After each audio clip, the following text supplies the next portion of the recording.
Students, आज की इस वीडियो में आपका स्वागत है। जैसा कि आप जानते हैं, आज आपका 10th क्लास का एसएसटी का पेपर था। उम्मीद है आप सभी का पेपर बहुत अच्छा हुआ होगा। तो आज के इस वीडियो में हम चाहेंगे कि आप घर बैठे अपने पेपर का सॉल्यूशन प्राप्त करें और जो मल्टीपल चॉइस 1 नंबर के क्वेश्चन थे और जितना भी होगा आपको अच्छे से इनका सॉल्यूशन बताया जाएगा। आइए शुरू करते हैं आज के हमारे इस पेपर का सॉल्यूशन, जिसमें क्वेश्चन नंबर 1 था कि 2019 के लोकसभा में महिलाओं की भागीदारी कितने प्रतिशत रही।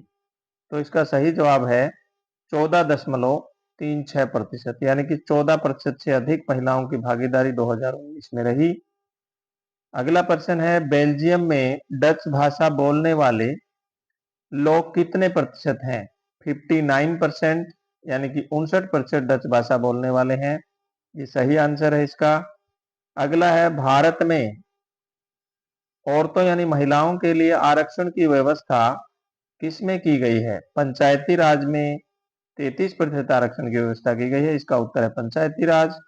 अगला प्रश्न है, पंजाब और हरियाणा में कितने प्रतिशत भूमि पर खेती होती है। यानी कि 80% से भी अधिक, 80% इसका सही उत्तर है। 80% भाग पर खेती होती है पंजाब हरियाणा में। प्रश्न नंबर 5 है, मध्य प्रदेश की खदानों में देश का कितने प्रतिशत तांबा उत्पादन होता है। यानी कि मध्य प्रदेश देश का पहले नंबर पे 52%, यानी 52% तांबे का उत्पादन करता है। प्रश्न नंबर 6 है आपका, सार्वजनिक और निजी क्षेत्र किस आधार पर विभाजित किया गया है। ये विभाजन का आधार है उद्यमों के स्वामित्व के आधार पर, सार्वजनिक उद्यम और निजी उद्यम। अगला है, विनिमय का माध्यम यानी कि लेन देन का माध्यम वर्तमान में क्या है। मुद्रा। विनिमय का माध्यम है मुद्रा। इसी प्रकार से अगला प्रश्न है, अनौपचारिक उधारदाता यानी ऋण के स्रोत जो आपके ऑप्शन में दिए गए हैं, साहूकार, व्यापारी व दोस्त, तो उपरोक्त सभी जो है अनौपचारिक स्रोतों में आते हैं। अगला है, गायत्री मंत्र किस वेद से लिया गया है। तो हमने पहले भी किया था, ऋग्वेद से गायत्री मंत्र लिया गया है। अभिनव भारत नामक जो गुप्त संस्था थी राष्ट्रीय आंदोलन में जिसका योगदान था, इसकी स्थापना सावरकर जी ने की थी, विनायक दामोदर सावरकर। अगला है, कालक्रम की दृष्टि से सरस्वती सिंधु सभ्यता को हम 3 चरणों में बांट सकते हैं। साइमन कमीशन भारत कब आया। इसका जवाब है 1928 में साइमन कमीशन भारत आया। भारत में क्षमता यानी कि कितने सड़कों की जो है क्षमता के आधार पर 6 वर्ग हैं। ग्रामीण सड़कें, जिला सड़कें, राज्य सड़कें, राष्ट्रीय राजमार्ग, सीमा सड़कें और एक्सप्रेसवे। तो 6 कैपेसिटी के आधार पर 6 प्रकार की सड़कें भारत में पाई जाती है। इसका उत्तर आएगा 6 प्रकार। सरस्वती सिंधु सभ्यता जो हमारी है उसमें अंत्येष्टि की 3 विधियां प्रचलित थी। अगला प्रश्न था, श्रीलंका में राजधर्म कौन सा है। बौद्ध धर्म वहां का राजधर्म है। 3 अक्षेत्रकों के उत्पादन के योगफल को हम क्या कहते हैं, किसी भी देश की जीडीपी यानी सकल घरेलू उत्पाद कहते हैं। तो इस खालिस्तान में आपने भरना है जीडीपी या सकल घरेलू उत्पाद। अगला था, महात्मा बुद्ध का जन्म कब हुआ। महात्मा बुद्ध का जन्म 623 ईस्वी पूर्व लुम्बिनी में हुआ था।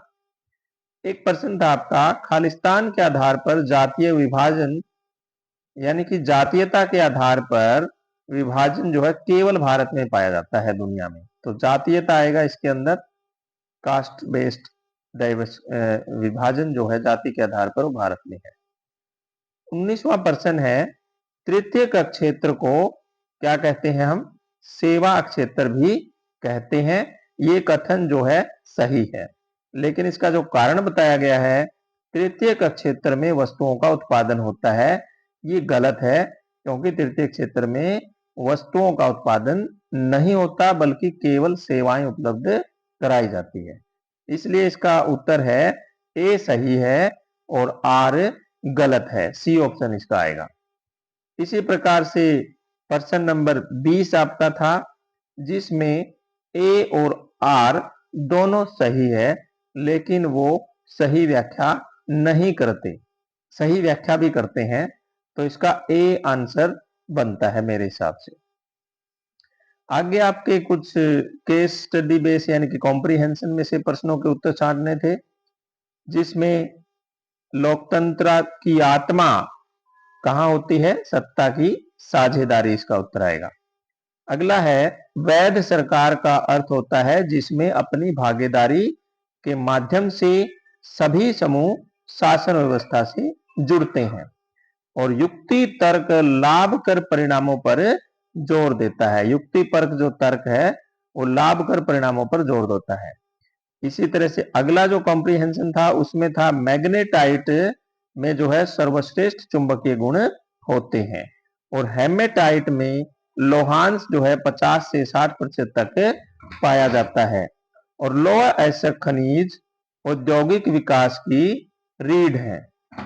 अगला है कॉम्प्रिहेंशन में ही आपका विकास, विश्व विकास रिपोर्ट के अनुसार देशों का जो वर्गीकरण है वो किस आधार पर होता है? प्रति व्यक्ति आय के आधार पर।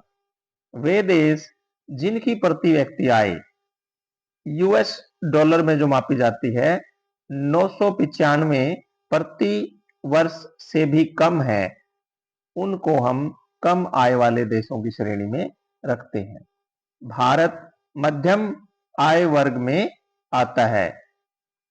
अगला था भारत पाकिस्तान के संबंध स्पर्धा, तनाव, संघर्ष और युद्ध के दायरे से बाहर नहीं निकल पाए हैं।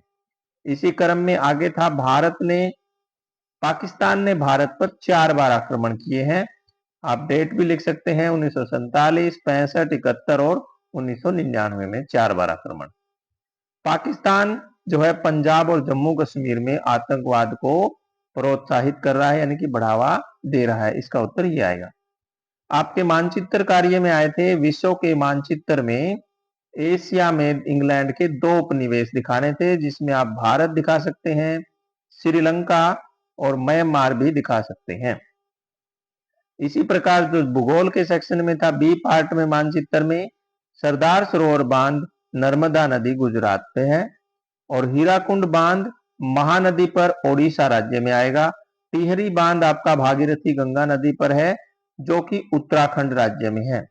इस प्रकार स्टूडेंट्स हमने जो है आपके पेपर को सोल्व करने का प्रयास किया है।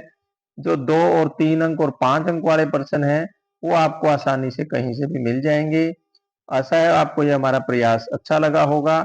शेयर करें, लाइक करें, सब्सक्राइब करें और इसी तरह हमसे जुड़े रहें ताकि हम जो है आपकी स्टडी को, आपकी पढ़ाई को और आसान बना सकें। एक बार फिर से आपको इसी उम्मीद के साथ कि आपका पेपर बहुत अच्छा रहा होगा। Good luck, thank you.